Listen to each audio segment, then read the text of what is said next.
Hi Decoders. This week we're looking at the habits of distraction, but specifically when we're meditating. Hi, I'm Kiran Trace. Welcome to Humans Decoded, a story of hobbits, fairies, elves, dwarfs, gnomes, and humans. If you get lost at any point, there is a deep dive on all the different avatars in episode 1. It includes notes. Thank you for joining us in a fun little chat about the vast potential of our human makeup.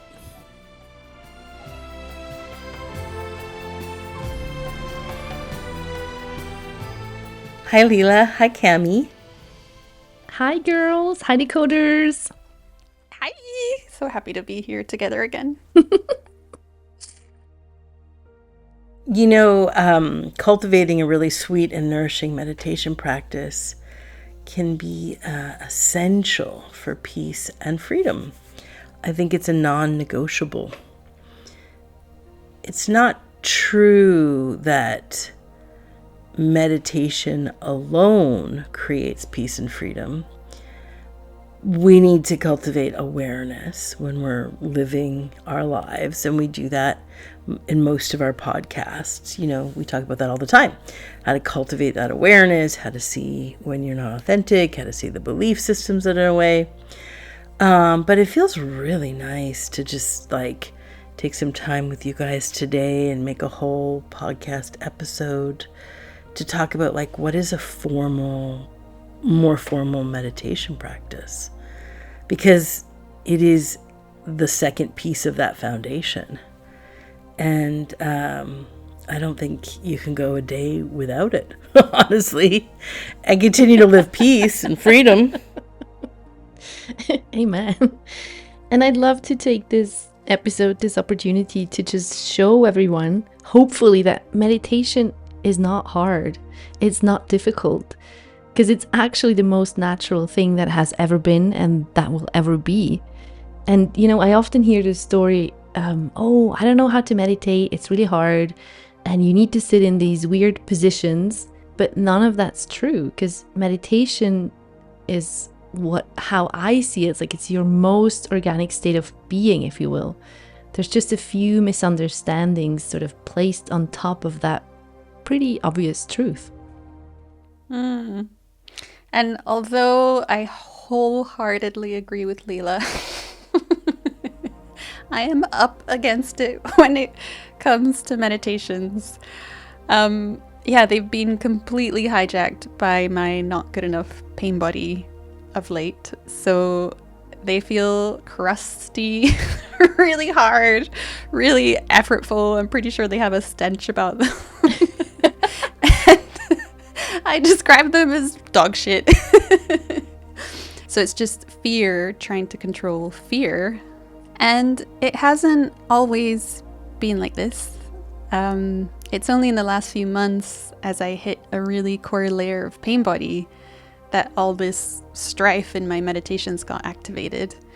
Previous to that, meditation has always been this safe harbor. And I think I talked about one of the episodes where I did this film trip around the world, and to me it was just oh my god, this is an opportunity to meditate in really beautiful places around the world. Any given opportunity, I would just relish the chance to sit on an airplane, in a waiting room, my hotel balcony, any minute free. I'm woohoo. Off we go, silence, yay. You know, you nailed it on the head, Cam. When our habitual patterns or baggage, as we call them, pain bodies, are trying to, air quote, do meditation, what I think is really illuminating and wonderful to share in this podcast is that, here you are after years and years of practice, and you have some very advanced levels of silence and presence permeating your field all day long. But then you hit up against a specific pain body, and then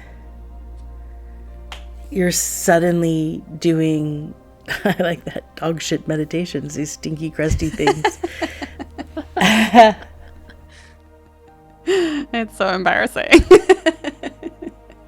But I mean, totally, currently in my day, there's still many moments of silence that open up and kind of invite me in. But it's whenever it turns into that formal sit that I get into a tangle. It's like I can't approach meditation directly, or the belief system fires up all the effort.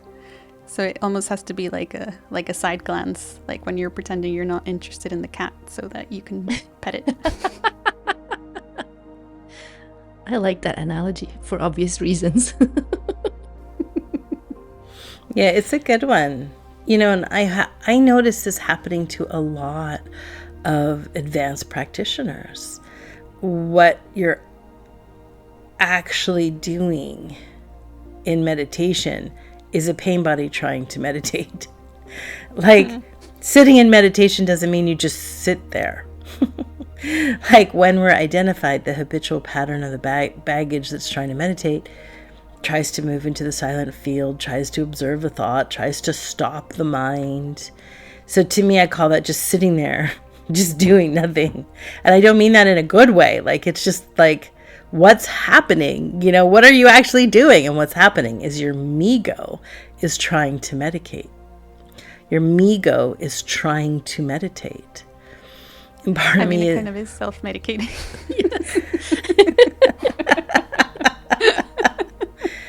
You know, but there is a part of me that wants to like poke that a little bit. Like, how are you letting that slide? How come you're not noticing this?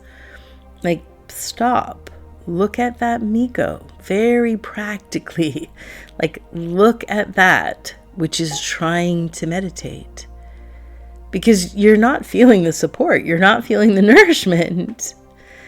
And like, let's hit the buzzer. Don't stay there. Don't stay there and log 40 minutes or 60 minutes or whatever you set that buzzer for. Just sitting there trying. Just sitting there trying. Like, stop. I think everybody listening, probably us included, we know that, but we don't always see it. I would say it goes by unnoticed maybe 99% of the time, because it's like, oh, cool, I did get some space. I do feel a little bit lighter, even if you just sat there and did nothing for 60 minutes, because it's such a strong habit to stay there in the thoughts and just hang out with them and then feel like, oh, I've had some space with them. Like, this is good. This is already better. And it just feels so normal that we don't notice right away that this isn't what this moment is for. Like something you would often say, Kiran, it's not about giving your thoughts more space. And I would regularly watch clients just get stuck right there, just sitting there, observing their thoughts. And that's not what you can actually get in terms of replenishment, in terms of nourishment from an actual sit in the actual moment, you know?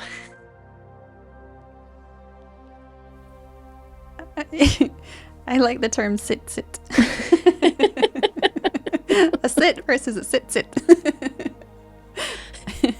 I would also add that if you're, just sat there with your thoughts for 60 minutes, probably simmering in effort, and then you get up and are like, ooh, I feel a little lighter, it's probably because the separate self is pleased that it completed the task. The doer is like, cool, I did something. I ticked something off my list. One good gold star on my list today. Yeah. Exactly. Tick that off on my app.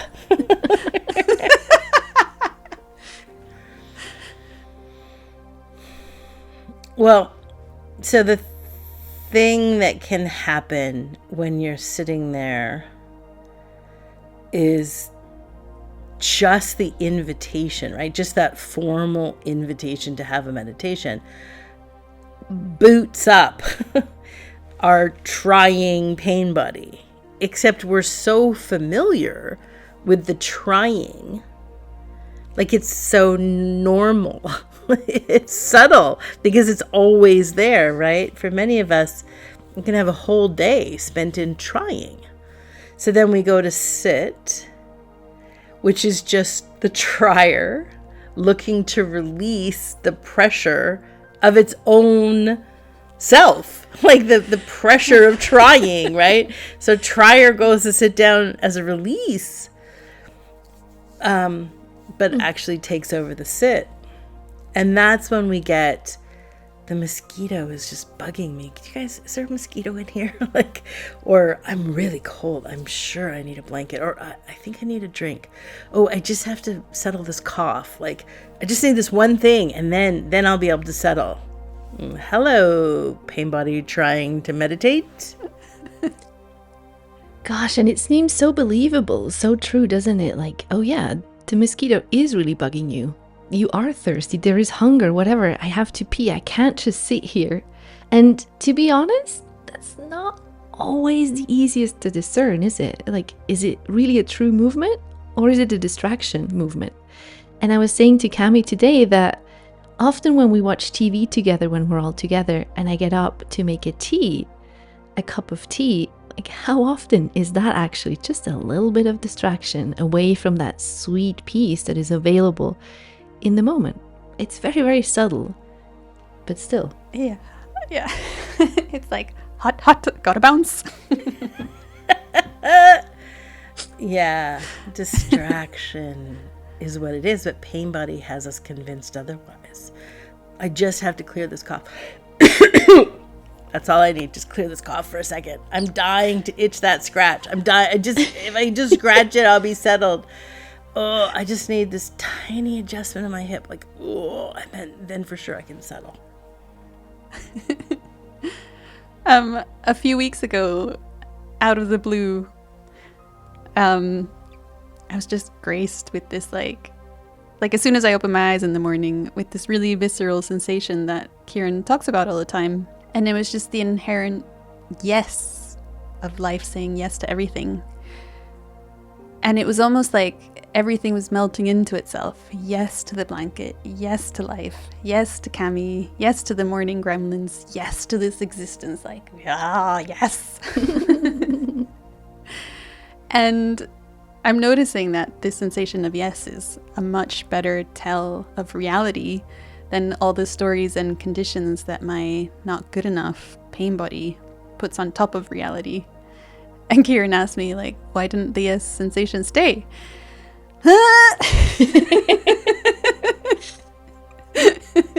And it's because there's also a devotion to fear. There's just like a click to grid. And what that means for me is there's this new layer of pain body emerging that's so raw. It's like it's still feral. It hasn't been touched by awareness yet. So whenever I approach it, it just like hisses back. And then I identify immediately. Like I was saying to Leela, it feels so close. It feels like I am this not good enough pain body. There's barely any space between when the pain body kicks up and I identify. It's just so immediate. I love those words. Like, it hasn't, this chunk that hasn't been seen by consciousness or awareness, right? Like this, it's just, and it's so raw. It feels feral. Like, all these are, I think, really beautiful descriptions of what people can be up against. And then, so then another thing gets added into like formal meditation for people, which is like they're trying to sedate themselves. Like there's this raw irritability, like just jaggedness, you know, or something sucks.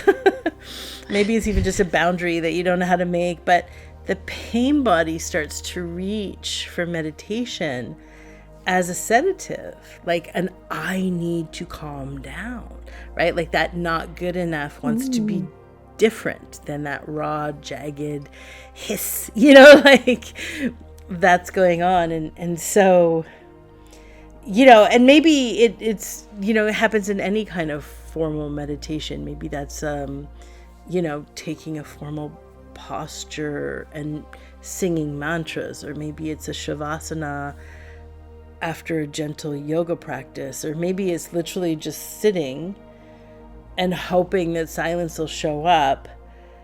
But like any kind of a formal posture, the formal sit that is being initiated from a numb out, like numb out the rawness, numb out the chaos, numb out the irritation.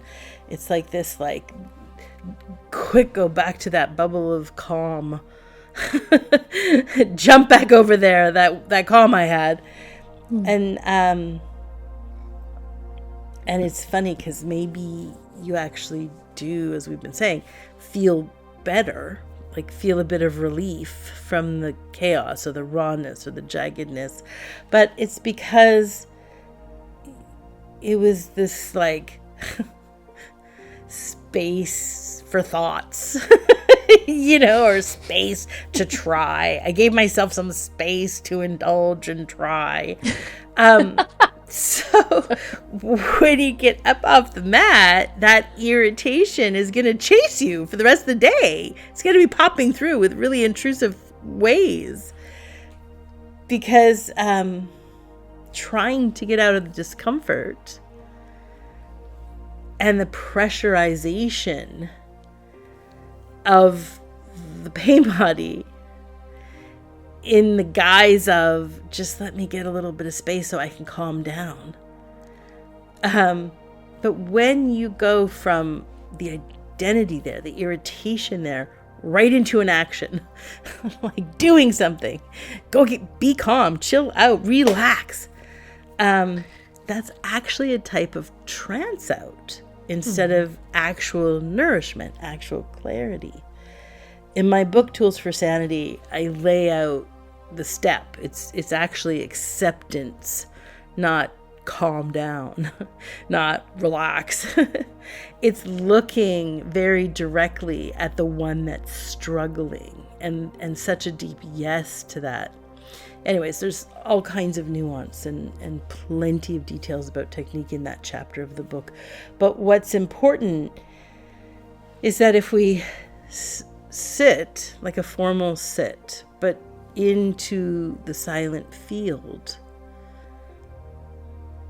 the field itself starts to make it crystal clear like what that irritation is or what that rawness is or what the real boundary is, what has to shift. So when we have a meditative sit, it doesn't actually sedate us from the clunky bits in our world. It crystallizes them, it clarifies them.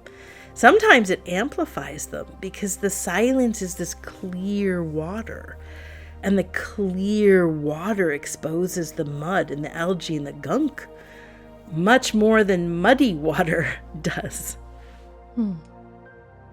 Yeah, it's like silence doesn't go shh, shh, shh to your internal turmoil that's going on. Silence is like come let me sort of hold it for a moment, or let me have it for a moment. And I think that's exactly what you, Kiran, call this all-inclusiveness. Like whatever shitty situation might be happening in life, it's all included. It's all included in the actual moment, as opposed to trying to get away from it or somehow, control it with this shh, shh, shh, your practice. Like, let me make myself better. Let me make myself feel better. Yeah, that shh, shh. Yeah, like it's horrible. Calm down. Don't be a freak. Don't be ragey. Shh. My whole body goes. What I notice in myself is that I keep skipping the step of being okay that the fear is here. So as soon as I sit for meditation, this delicious silence kind of, starts to wash over, and then not good enough is like, hey, do you need some help? Like, I can help get you to healing, like, really fast. Just don't look over there at the fear. Just, like, stay with me. I'll get you there. So that's when I get entangled in the identity, which is, like, gripping on instead of handing it over to awareness. And being truly okay that she is here, that this not good enough is here. Ay. Every time. Yeah, I struggle with that bit. Being truly okay that she's here. It's okay that the fear is here. It doesn't mean that it's true. It doesn't mean that it has to be in the driver's seat. And it doesn't mean that she has to not be here in order for you to meditate either, right? So when we're going to sit, and then there's this agenda, like, I'm the one who's going to sit, like the trying. I'm going to try to do this. But then it's hard to see because the trying was happening all the time and there was this subtle agenda. Even the subtle agenda of like, I want some peace, right? Like I want some freedom. But it can be the agendas of like, I want to be loved or I want to be worthy. And it all gets masked by taking the shape of practice, like I want to be worthy as a meditator, like I want to be worthy as a like,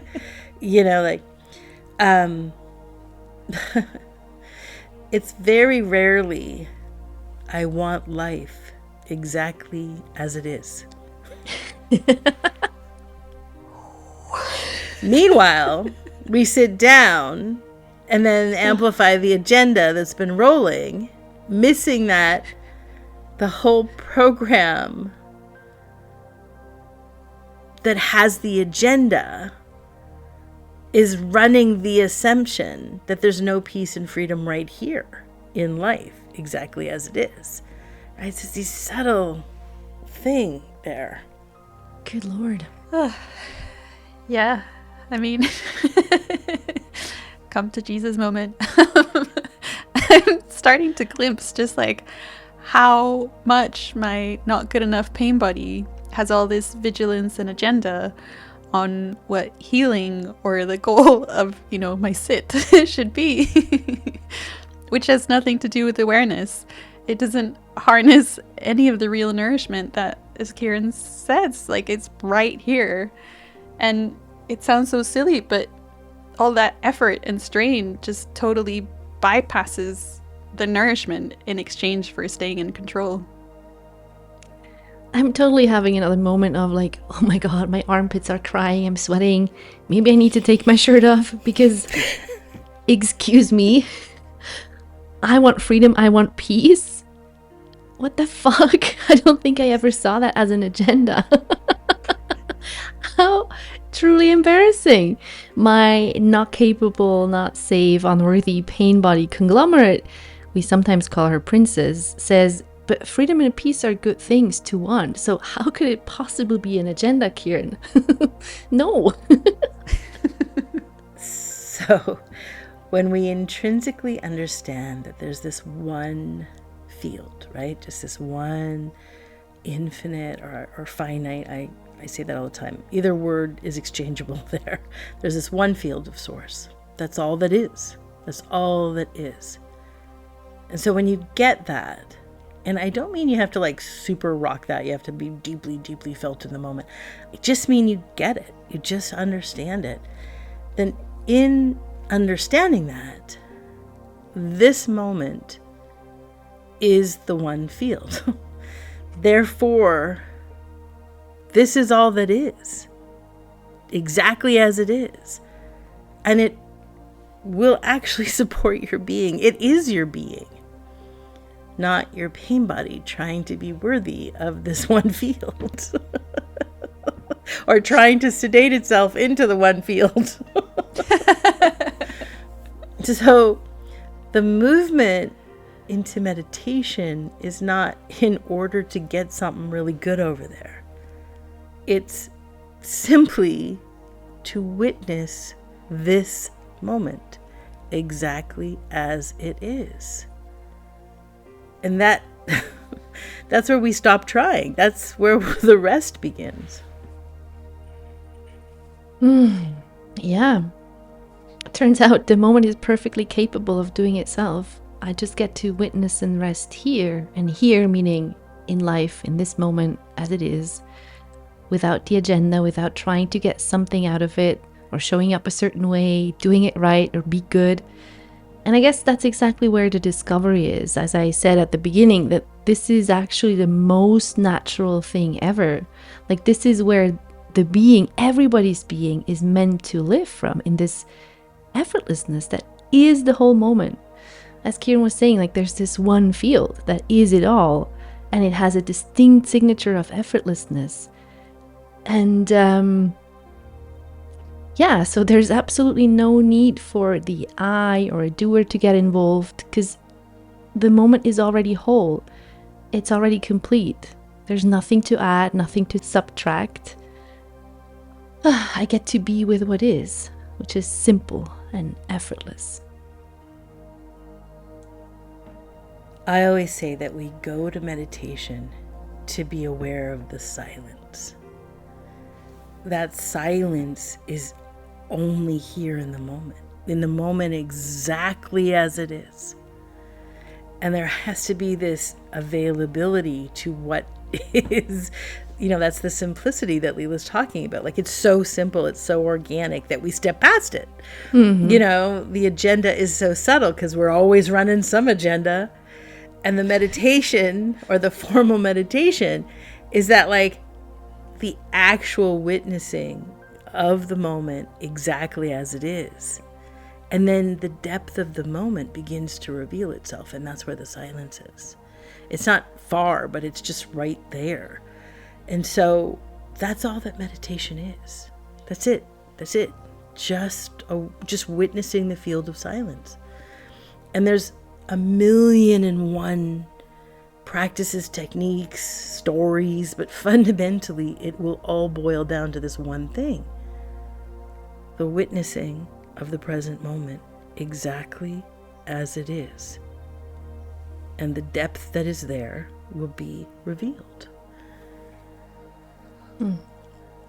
But that's from awareness, not pain body. Big difference. One has agenda, one doesn't.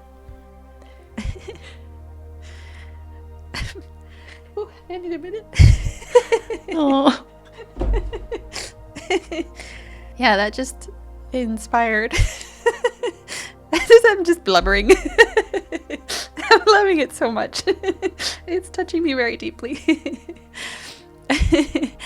I remember there was this one satsang with Muji that I'll never forget, and it was called Pee or Be Free.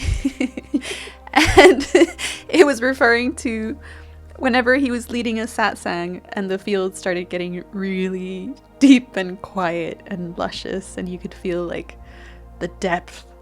He noticed that half the audience would suddenly like pop up because they had to go to the bathroom. So it was like we were saying before, a way of adjusting the moment. Like, if I just, empty my bladder first, then I'll be able to land in all this silence.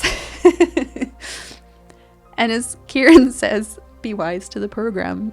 It's like just that little separate me again, trying to take the wheels back. And recently we found ourselves in this beautiful like organic meditation that just came up, and there were a few of us sitting in the living room.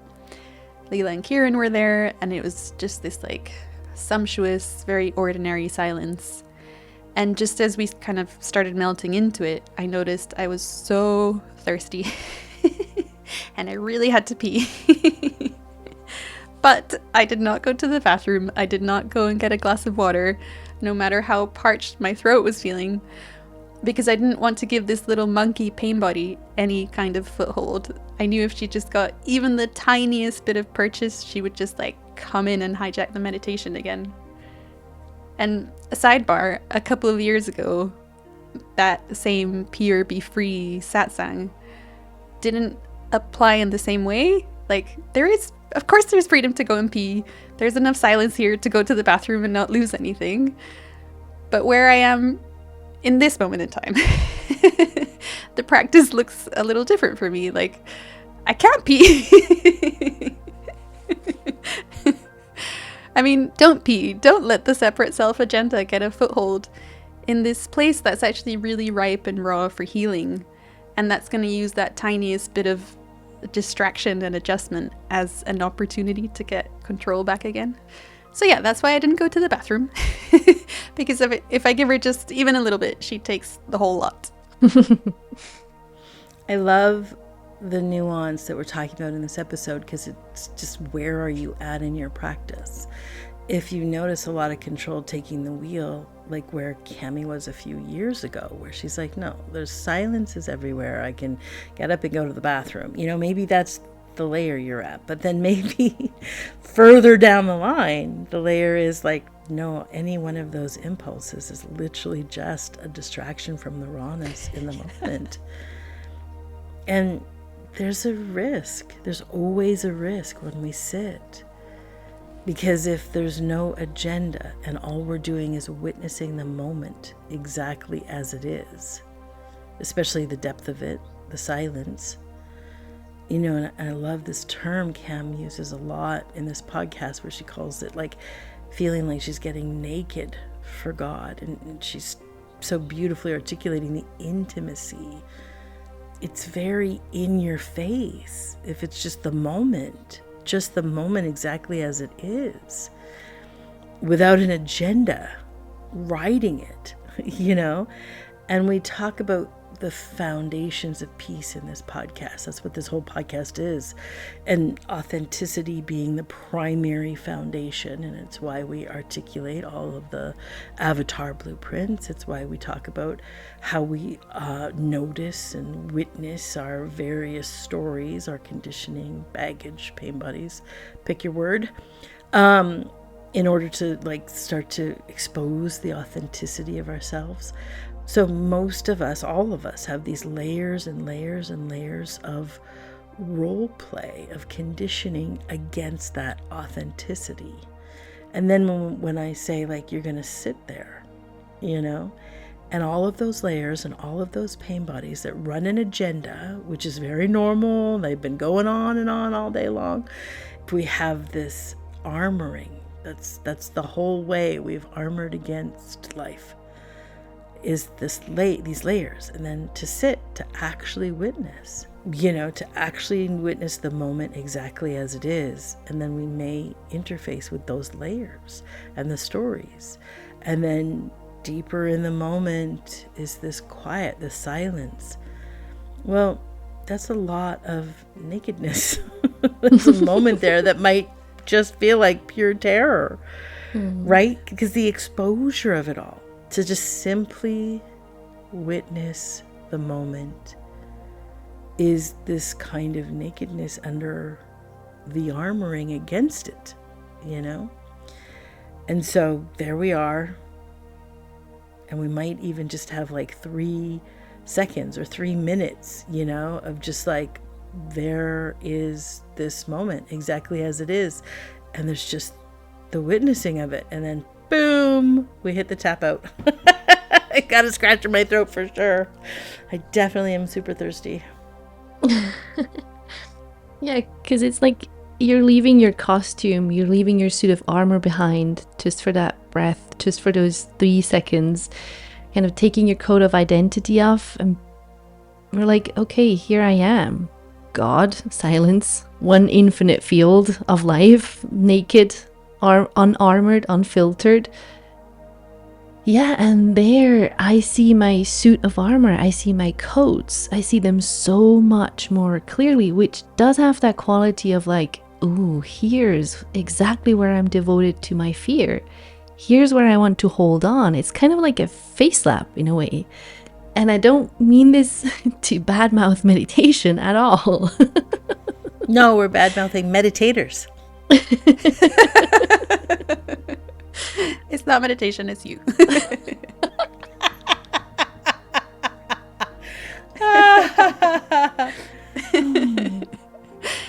And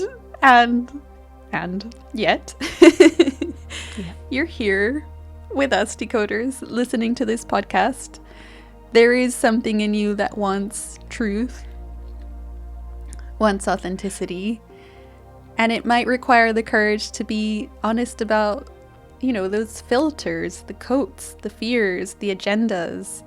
It doesn't mean you'll be excommunicated if you admit that they're here, filtering your experience. It's actually very safe to be witnessed by the moment just as you are. And I had a wonderful healing session with the wonderful Leela recently. And it was the first time in a while that there wasn't this movement of hiding the resistance. So it actually got to be witnessed. And in that witnessing, coño, the amount of nourishment that comes in, it's just it doesn't compare.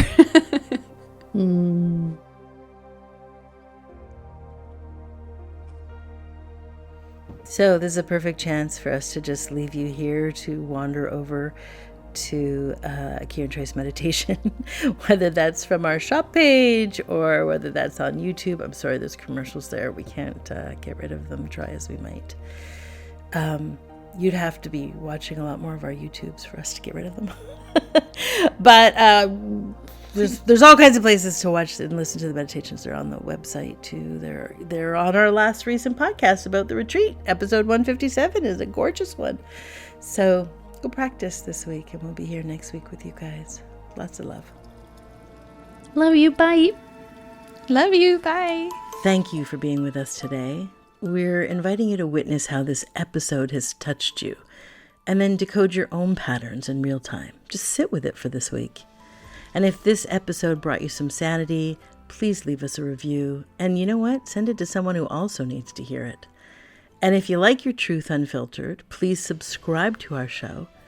And if there's anything you need help sorting out, just email us. You can reach us at outreach@kirantrace.com. You can follow us on the socials. And until next time, much love.